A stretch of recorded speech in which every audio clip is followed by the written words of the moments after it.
Ito yung inbreed Koopman natin, Jaysoline.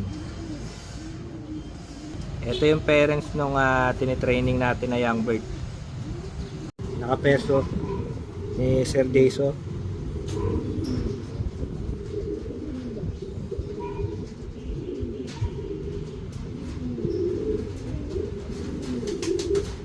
Team Jerry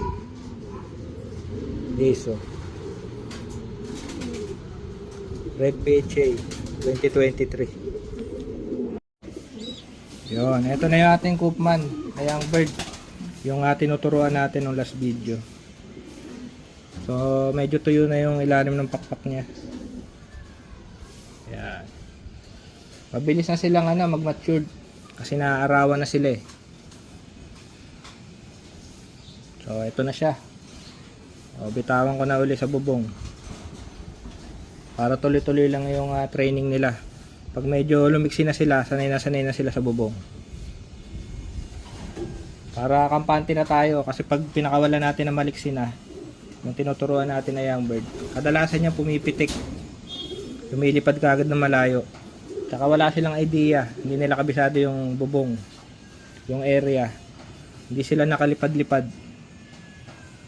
Kasi pag maliksi na talagang minsan or kadalasan talaga rumirekta ng malayo yung young bird, nai-excite, napapalayo, hindi na sila pamilyar sa lugar, kaya kadalasan yun yung problema, nagpa-fly away yung mga young bird, nai-excite kasi pakakawalan nila maliksi na.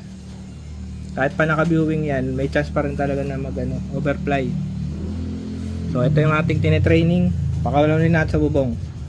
So ganun pa rin, pinapakawalan lang natin sa bubong. So medyo maliksi-liksi na.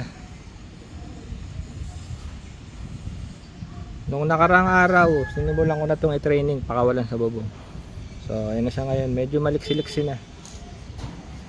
So, mga 1 week lang to, 2 weeks talagang na to, medyo pumapagaspas na to.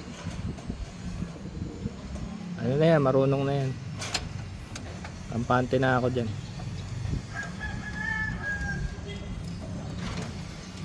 So okay na. So ayun yung mga tinuturuan pa natin ng mga young bird.